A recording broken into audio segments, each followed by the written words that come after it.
मच्छर काट रहे हैं यहाँ पर भी, परेशान कर दिए। एक नहीं, अभी तो 40 मिनट में अपना फट जाता ना, अभी 20 मिनट और बचा।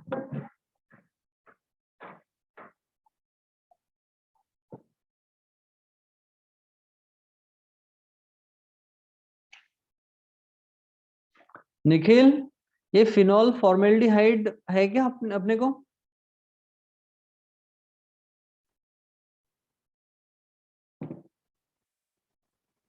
निखिल,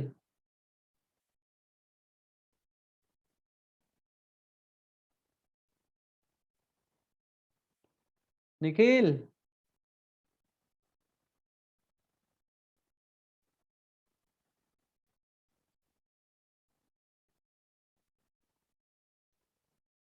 निखिल आवाज नहीं आ रही क्या?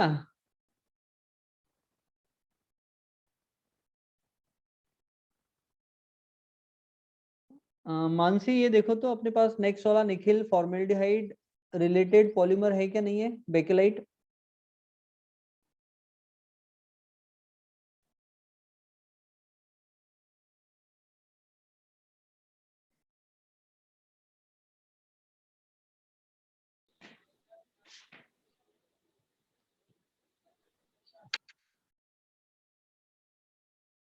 बेकेलाइट है क्या अपने को?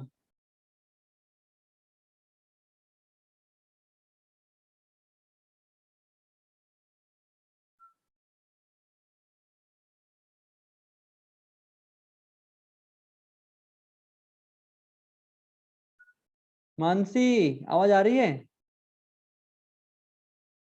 Yes sir. ये देखो ना, नेक्स्ट वाला जो पॉलीमर है कौन सा, बेकेलाइट, अपने को सिलेबस में है कि रिमूव हुआ है? रिमूव हो गया। ओके ठीक है, तो रिमूव हो गया। उसके बाद में है मेलानिन फॉर्मेल्डिहाइड पॉलीमर, वो भी रिमूव हो गया। फिर उसके बाद फिर उसी का प्रिपरेशन है। ब्यूना एस रबर, वो है।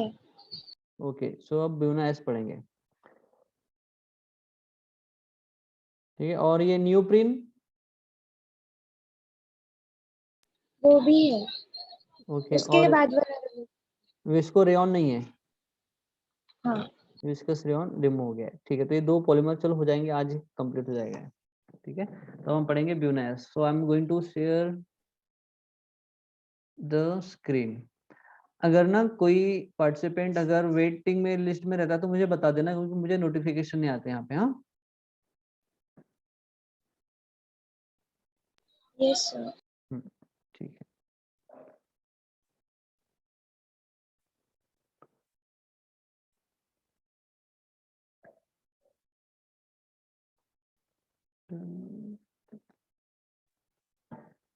आगे स्क्रीन सामने।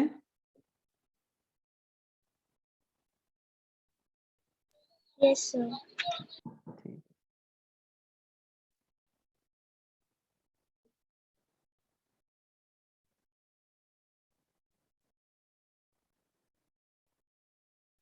एक पार्टिसिपेंट वेटिंग रूम में है, कौन है देख लेते हैं।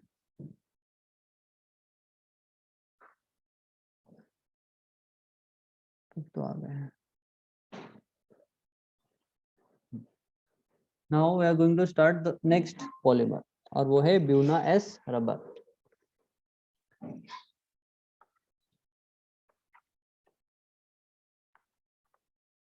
ब्यूना एस रबर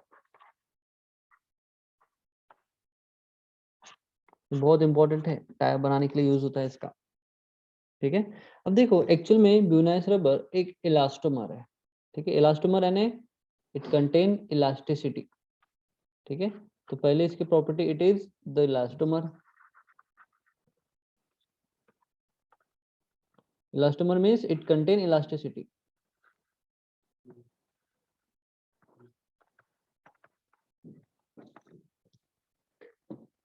अक्षर बहुत काट रहे हैं। It contain elasticity. Okay, so Bunaeus is an elastomer which is a copolymer of styrene with butadiene. देखो इसके जो मोनोमर होंगे वो क्या होंगे, स्टीरीन और ब्यूटाडाइन। तो हम यहाँ पर लिख लेते हैं मोनोमर्स आर।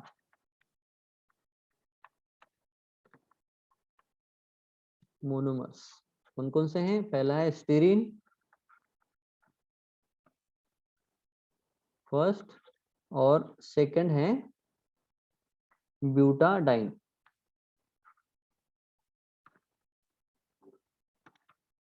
यानी ब्यूटेन में 2 डबल बॉन्ड होंगे। हाँ, ब्यूटेन ब्यूटेन, ठीक है। यहाँ पे 2 EN है, इसका मतलब ब्यूट ए टू डाइन, यानी 2 डबल बॉन्ड प्रेजेंट होंगे, इसलिए हम इसको बोलते हैं ब्यूटाडाइन, ठीक है। इसका जो ट्रेड नेम है, trade name of Buena S, trade name है इसका SBR, ठीक है। स्टीरीन ब्यूटाडाइन रबर बोलते हैं हम इसको। इसका नाम क्या एक्चुअल में? Styrene butadiene rubber, okay. SBR, ठीक है। तो SBR का जो ये एक्चुअल में इसका ट्रेड नेम है, हम इसको SBR कह के ही मार्केट में इसको जाना जाता है, ठीक है। क्योंकि ये एक्चुअल में इसके जो मोनोमर है उसके नाम के ऊपर हम इसको ट्रेड नेम से बुलाते हैं, स्टीरीन ब्यूटाडाइन रबर, ठीक है।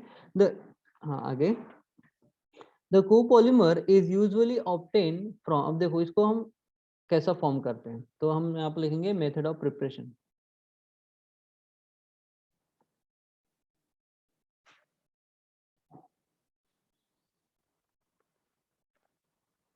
मेथड ऑफ प्रिपरेशन,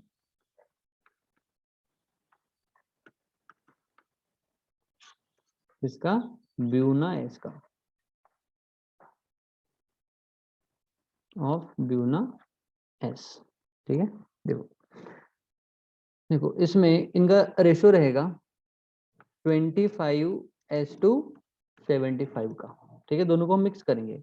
सो 25% क्या रहेगा? 25% रहेगा हमारा ब्यूटाडाइन, नो नो, स्टीरीन रहेगा 25%। हम यहाँ पर लिख लेंगे स्टीरीन, STY, स्टीरीन रहेगा 25% और 75% रहेगा ब्यूटाडाइन, ब्यूटाडाइन, ठीक है। तो ये रेशो आपको याद रखना है, ठीक है। ये अगर रेशो याद है इसका मतलब इसी रेशो में हम मिक्स करते हैं, ठीक है। तो क्या हो जाएगा? It is found by mixing styrene and butadiene together in the ratio of 25% अगर हमने इसको सिंपल रेशो के फॉर्म में लिखा तो हम इसको लिख सकते हैं styrene present 1 part and butadiene present 3 part, therefore इनका जो रेशो हो जाएगा 1:3, ठीक है। ये हो जाएगा 1:3 के रेशो में हम मिक्स करते हैं और उसको हीट करते हैं, तो जो न्यू पॉलीमर बनेगा वो है ना, वो होगा हमारा ब्यूना एस, ठीक है। It is vulcanised with sulphur. अब देखो जब हम इसको, हमने क्या किया था, रबर बनाया था, इसके पहले रबर के बारे में पढ़ा था और रबर को हमने वोल्कनाइज किए थे, है ना। तो इसको भी, ये जो रबर बनेगा हम इसको वोल्कनाइज करते हैं तो इसकी जो टेंसाइल स्ट्रेंथ बढ़ जाती है, ठीक है। तो एक्चुअल में ये है हमारा पॉलीमर। अब हम इसको वोल्कनाइज करेंगे, वोल्कनाइजेशन, ZATION, इसको वोल्कनाइज करेंगे with the help of sulphur, with sulphur. तो ये ब्यूना एस को फॉर्म करेगा, ब्यूना एस। देखो यहाँ पर एस जो है एक्चुअल में ये सल्फर को रिप्रेजेंट करता है, ठीक है। तो ब्यूना हमारा हो गया पॉलीमर, हमने उसको वोल्कनाइज किया सल्फर के साथ, तो अब हम इसको बोल रहे हैं ब्यूना एस, ठीक है। अब ब्यूना एस को जब हम वोल्कनाइज करते हैं तो इसकी जो टेंसाइल स्ट्रेंथ है वो बहुत ज्यादा बढ़ जाती है, ठीक है। और जब टेंसाइल स्ट्रेंथ बढ़ेगी तो इसकी जो स्ट्रेंथ बढ़ेगी, इसकी स्टिफनेस बढ़ेगी और हम इसका यूज करेंगे जैसे टायर बनाने के लिए, शूज के सोल बनाने के लिए हम फिर इसका यूज करते हैं, ठीक है। सो मेथड ऑफ प्रिपरेशन को हम थोड़ा अच्छे वे में समझ लेते हैं एक बार। ये यहाँ पर कुछ हौच पौच सा लग रहा है, तो हमने ले लिया यहाँ पर 25% स्टीरीन, STYRENE प्लस 75% हमने ले लिया ब्यूटाडाइन, इसको पॉलीमराइज किए, पॉलीमराइज किए तो इसने पॉलीमर फॉर्म किया, पॉलीमर फॉर्म किया। पॉलीमर को हमने वोल्कनाइज किए,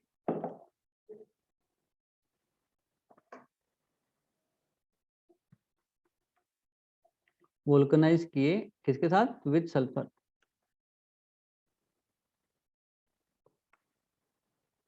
तो क्या फॉर्म हो गया, ब्यूना एस। ठीक है, दिस इज द प्रोसेस। ठीक है, इसी को हम बोलते हैं, जो फॉर्म हुआ वो होगा हमारा ब्यूना एस। अब देखो ब्यूना एस की स्ट्रेंथ बहुत ज्यादा होती है, स्टिफ होता है, बहुत ज्यादा टफ होता है, इसलिए हम इसका यूज करते हैं टायर बनाने के लिए जनरली। और जो शूज बनते हैं ना, शूज जनरली जो आर्मी के, मिलिट्री, पुलिस वालों के जो शूज के सोल बोलते हैं बहुत ज्यादा टफ होते हैं, तो उनके सोल बनाने के लिए हम इसका यूज करते हैं।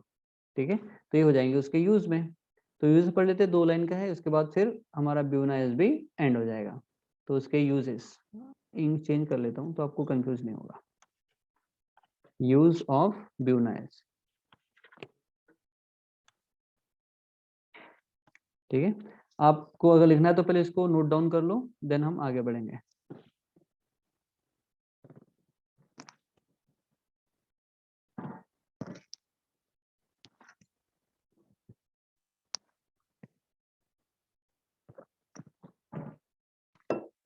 हो गया लिख के, आगे बढ़े।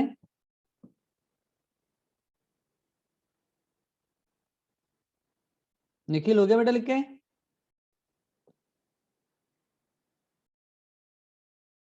यस सर, हो गया। ठीक है, अब लिख लो इसके uses. Uses number 1, Buna S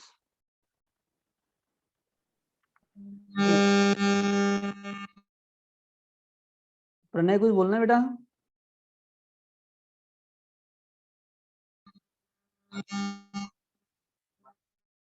आवाज नहीं आ रही है? पहले हम इसको पढ़ लेते हैं, फिर बाद में डिस्कस करते हैं। So Buna S is superior than, superior than, Buna S के नीचे आप रबर लिख लेना, यहाँ पे Buna S rubber is superior than natural rubber, natural rubber। ठीक है, hence it is used, hence it is used for making, for making tires, sole of shoes, etc। ठीक है, Buna S rubber, Buna S rubber, ये आ रहे हैं, हाँ, Buena S rubber have higher tensile strength than natural rubber, natural vulcanized rubber।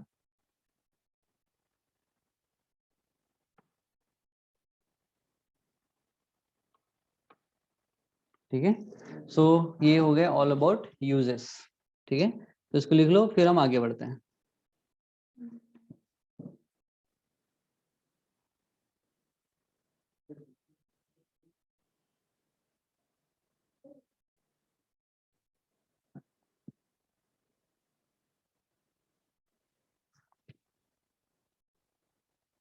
हो गया लिख के?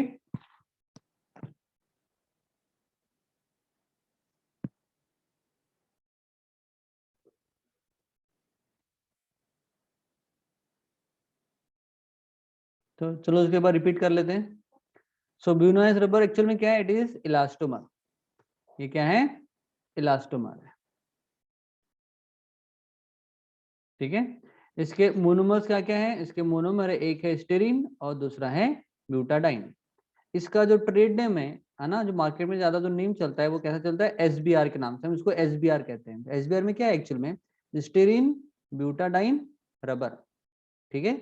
और ये नेचुरल रबर से बहुत ज्यादा सुपीरियर होता है, क्योंकि इसकी जो टेंसाइल स्ट्रेंथ है वो नेचुरल रबर, जो हमने नेचुरल रबर को अगर वोल्कनाइज किया तो उसकी भी स्ट्रेंथ बढ़ जाती है, बट ब्यूना एस रबर से उसकी स्ट्रेंथ कम ही होती है, ठीक है। इसीलिए हमने यहाँ पर वर्ड यूज किया है, Buna S rubber is superior than natural rubber, ठीक है।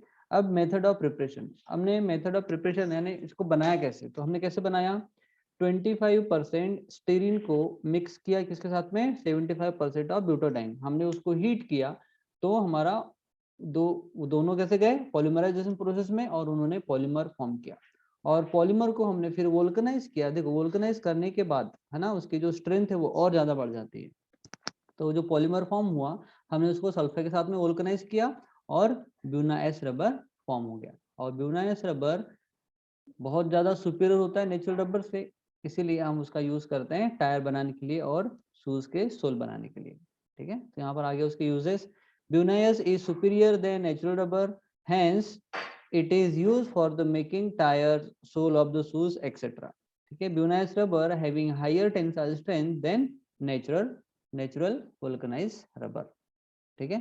तो किसी को कोई डाउट है, आगे बढ़े।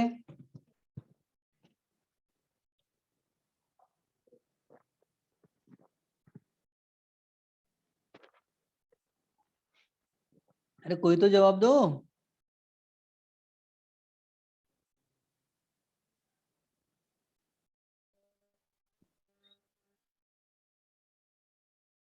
निखिल समझ गया क्या बेटा?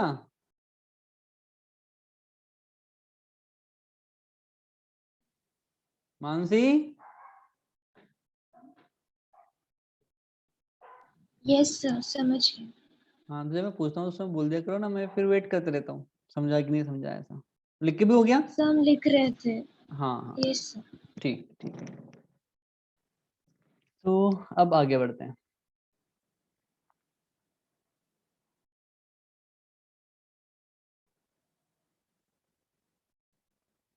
स्क्रीन दिख रही है ना? नेक्स्ट है नियोप्रीन।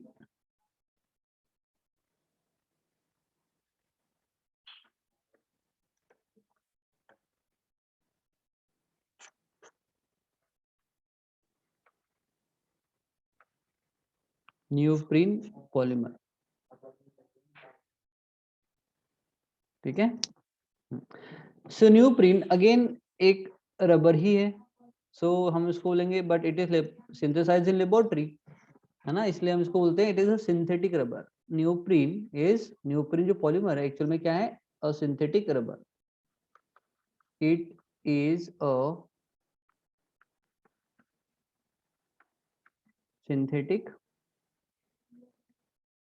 रबर, ठीक है। It is formed by, it is formed by condensed polymerization,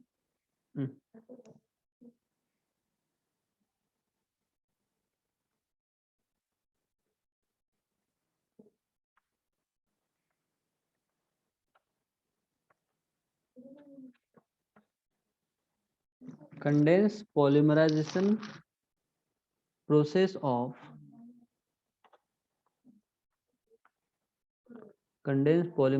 process of chloroprene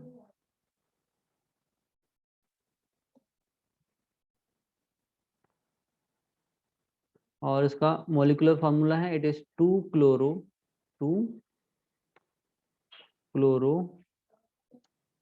1,3 butadiene,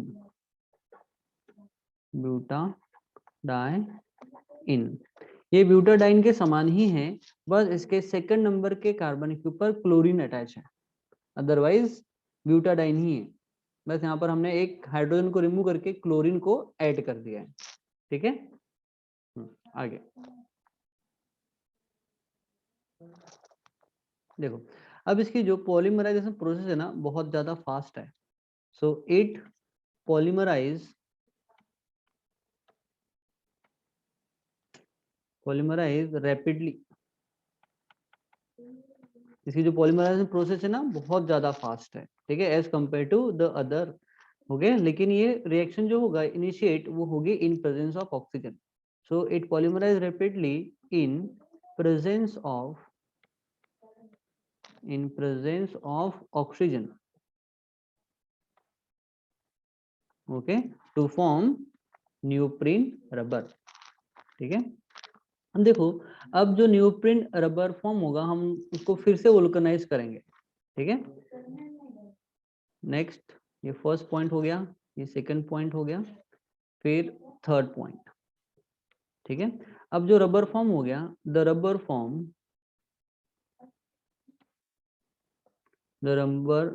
formed by condense polymerisation of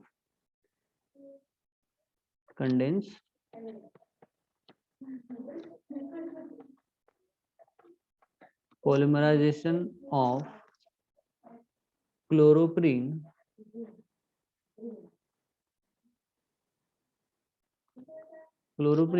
is vulcanised. देखो हम हर बार वोल्कनाइजेशन कराते हैं रबर को सो दैट उसकी टेंसाइल स्ट्रेंथ बहुत ज्यादा बढ़ जाए, ठीक है। So it is वोल्कनाइज्ड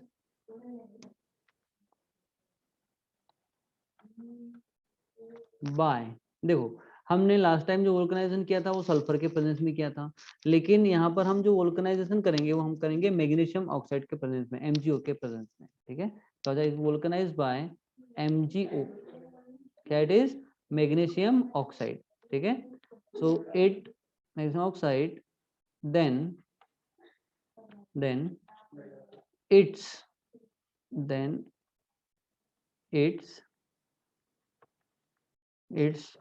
tensile strength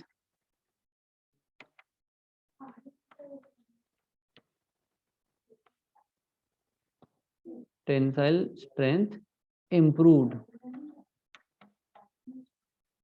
यानी इसकी जो टेंसाइल स्ट्रेंथ है वो क्या हो जाएगी, बढ़ जाएगी, ठीक है। फिर इट इज, अब इसकी हम प्रॉपर्टी देख लेंगे, ये थर्ड पॉइंट है, इसकी प्रॉपर्टीज देख रहे हैं हम फोर्थ पॉइंट में। इतना हो गया लिखिएगा बेटा, देखो हम इसको वापस रिपीट कर रहे हैं। देखो it is a synthetic rubber, ये भी रबर है लेकिन ये मैन मेड है इसलिए हम इसको बोलते हैं सिंथेटिक रबर। कौन, neoprene. It is formed by condense polymerisation process, किसका, क्लोरोप्रीन का, ठीक है। यहाँ पर जो मोनोमर यूज करेंगे वो कौन सा यूज करेंगे, क्लोरोप्रीन, ठीक है। और ये एक्चुअली क्लोरोप्रीन क्या है, जो ब्यूटाडाइन हमने लास्ट पॉलीमर में यूज किया था ब्यूनाएस में, वहां पर हमने सेकंड नंबर के कार्बन के ऊपर जो हाइड्रोजन है उसको रिप्लेस करके सिर्फ क्लोरीन को अटैच कर दिया है। तो ये क्या एक्चुअली में 2-chloro-1,3 ब्यूटाडाइन, ठीक है, ये है हमारा chloroprene. It is polymerise rapidly in presence of oxygen, या ऑक्सीजन के प्रेजेंस में बहुत फास्ट पॉलीमराइज होगा, याद रखना, मैं इसको अंडरलाइन कर रहा हूँ, राउंड कर रहा हूँ ना, इंपॉर्टेंट है, ठीक है। तो it polymerise rapidly in presence of oxygen, ठीक है। फिर रबर जो फॉर्म होगा है ना, रबर को हम क्या करेंगे, वोल्कनाइज करेंगे। The rubber formed by condense polymerisation of chloroprene is vulcanised, हम इसको वोल्कनाइज करते हैं और वोल्कनाइज करने के लिए हम यूज करेंगे MgO, मैग्नीशियम ऑक्साइड का। तो क्या होगा, इसकी जो टेंसाइल स्ट्रेंथ है वो क्या होती है, इंप्रूव हो जाती है, यानी इंक्रीज हो जाती है, ठीक है। इतना क्लियर, आगे बढ़े। Yes, sir. नेक्स्ट, अब इसके प्रॉपर्टीज देखो, इसके इंपॉर्टेंट प्रॉपर्टीज क्या है। Neoprene is particularly resistance to the petroleum, like petrol diesel के अगेंस्ट में रेजिस्टेंस है, इसलिए हम उसके कंटेनर बनाने के लिए भी हम इसका यूज कर सकते हैं। देखिए जो जिसके अगेंस्ट में रेजिस्टिविटी को शो करेगा हम उसके लिए हम उसको यूज करेंगे, ठीक है। वेजिटेबल ऑयल्स के जो केन होती है ना, हम वो वेजिटेबल ऑयल के लिए भी रेजिस्टिव होता है इसलिए हम उसके केन बनाने के लिए भी इसका यूज कर सकते हैं, ठीक है। ये लाइट के अगेंस्ट में रेजिस्टेंस को शो करता है, लाइट और हीट मींस अगर हाई टेम्परेचर भी इंक्रीज हो जाता है, धूप में अगर ऐसे कंटेनर रखे हुए रहते हैं तो उसके अंदर में जो मटेरियल रहेगा, वेजिटेबल ऑयल हो गया या फिर पेट्रोलियम हो गया, वो उससे रिएक्ट नहीं करेगा, ठीक, ऐसा होता है, न्यूट्रल होता है। तो क्या लिखेंगे, इसकी प्रॉपर्टीज। देखो प्रॉपर्टीज में क्या आ जाएगा, number 1, it is resistive against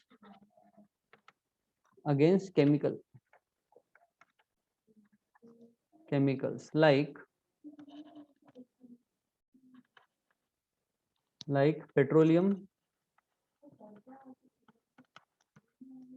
हाँ एक मिनट, हाँ डिप्टी सर का कॉल आ रहा है, हाँ एक मिनट।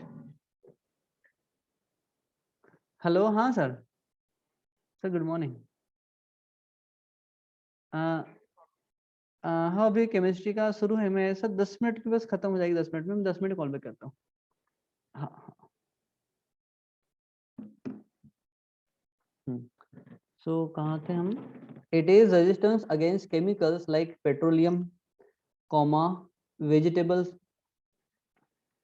Vegetable oil etcetera. तो पेट्रोलियम के कंटेनर बनाने के लिए और वेजिटेबल ऑयल के जो केन आती है वो बनाने के लिए हम इसका यूज कर सकते हैं, है ना। यहीं से हमको पता चल रहा है ना कि अगर ये उसके साथ में रिएक्शन नहीं करेगा, इसका मतलब हम इनको स्टोर करने के लिए, कंटेन करने के लिए हम इस जो पॉलीमर है हमारा, ठीक है, नियोप्रीन वाला, है ना, हम इसको यूज कर सकते हैं। ठीक है, आगे next, second, it is resistive against light and heat। ठीक है, तो हीट और लाइट के अगेंस्ट में ये रेजिस्टिविटी को शो करता है, इसका मतलब इसकी जो केमिकल प्रॉपर्टीज है वो चेंज नहीं होगी। ठीक है, इसीलिए हम इसका यूज करेंगे वेजिटेबल ऑयल्स के और पेट्रोलियम के जो कंटेनर्स है वो बनाने के लिए, स्टोर करने के लिए हम इसी कंटेनर का यूज करेंगे। फिर आगे अब हम पढ़ेंगे इसके यूजेस। तो ये हो गए उसकी प्रॉपर्टीज, अब हम पढ़ेंगे इसके यूजेस। तो यहाँ से ही एक और न्यू पॉइंट निकालते हैं, 5th पॉइंट में हम पढ़ रहे हैं यूजेस ऑफ न्यूप्रीन। तो फर्स्ट यूज, पहला यूज है इसका, अब गार्डन में जो वाटर है ना, वाटरिंग करने के लिए जो प्लांट होते हैं उनको वाटरिंग करने के लिए जो पाइप का यूज करते हैं हम उसको बोलते हैं हॉस पाइप। ठीक है, तो हॉस पाइप बनाने के लिए भी हम इसका यूज करते हैं। So first use,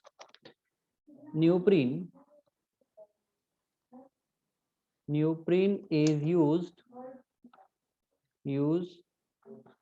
for making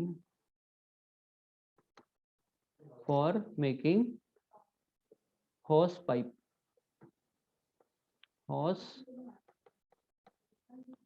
याद रखना, हॉस पाइप यानी गार्डन में जो लॉन्ग डिस्टेंस तक हम पाइप को यानी पानी को फ्लो करने के लिए जिस पाइप का यूज करते हैं ना, हम उसी को बोलते हैं house pipe.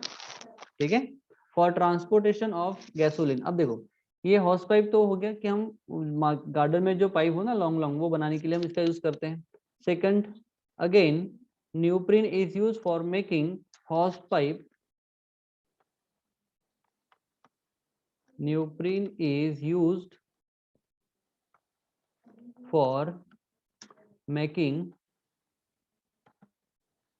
hose pipe for transportation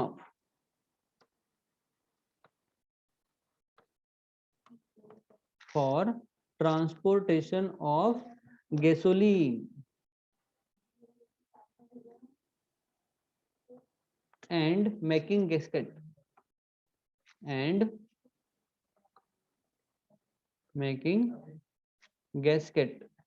gasket क्या होता है पता है?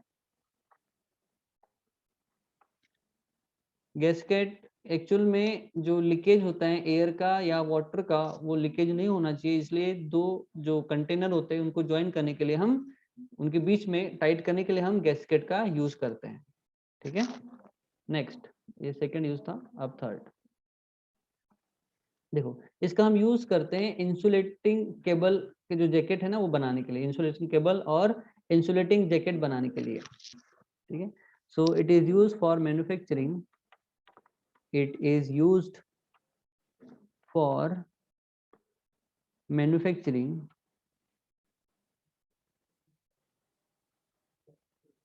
used for manufacturing insulator cables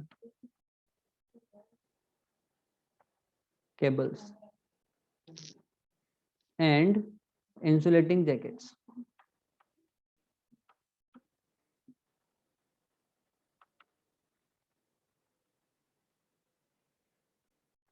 ठीक है, इनका प्रिपरेशन करने के लिए भी हम इसका यूज करते हैं।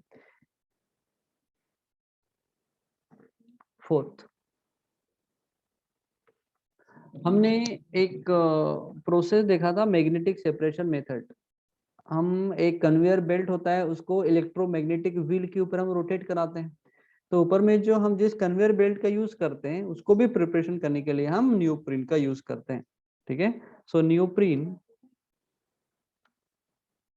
is used for manufacturing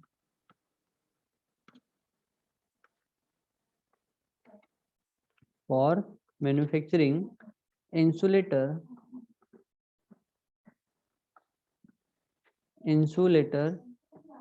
conveyor belt.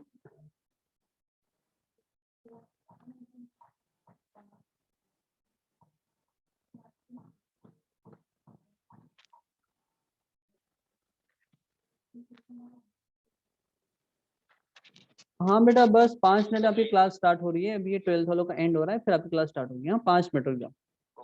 हाँ ठीक। So this is all about the कहाँ गया, neoprene is used for manufacturing insulator conveying belt. Okay, so this is the last use. ठीक है, so this is all about the uses of neoprene polymer. और neoprene polymer is nothing but a rubber. ठीक है, actual में क्या है, ये rubber ही है, बट कैसा रबर है, सिंथेटिक रबर है। ठीक है, तो अगर आपको स्क्रीनशॉट लेना है तो स्क्रीनशॉट ले लो, बाद में लिख लेना, क्योंकि दूसरी क्लास का टाइम हो गया बेटा। फिर देखते हैं शाम को, अगर टाइम मिला तो मैं मैसेज डाल दूंगा, अगर शाम को क्लास होगी तो। ठीक है, अदरवाइज हम कल सुबह, आज मैं थोड़ा लेट हो गया ये सब अरेंजमेंट करने में, तो कल एक्स्ट्रा वाली बैच, हाँ उसी का मैं टाइम बताऊंगा, क्योंकि अभी ना कंटिन्यू मेरी भी क्लास है और मैथ वाले सर से बात करना है, अगर वो आएंगे तो मैथ का भी क्लास होगा आई थिंक। तो अगर हो जाएगा तो ठीक, अदरवाइज फिर मैं मैसेज डाल दूंगा। ठीक है, यस सर। हाँ तो पॉलीमर चैप्टर में और कुछ बचा है क्या, हो गया?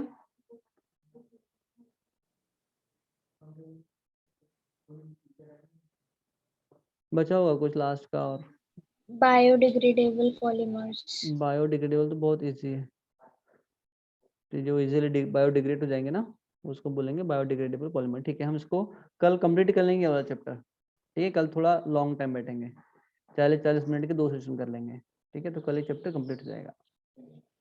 ठीक है, यस सर। ठीक है, बाय बाय एवरीबॉडी।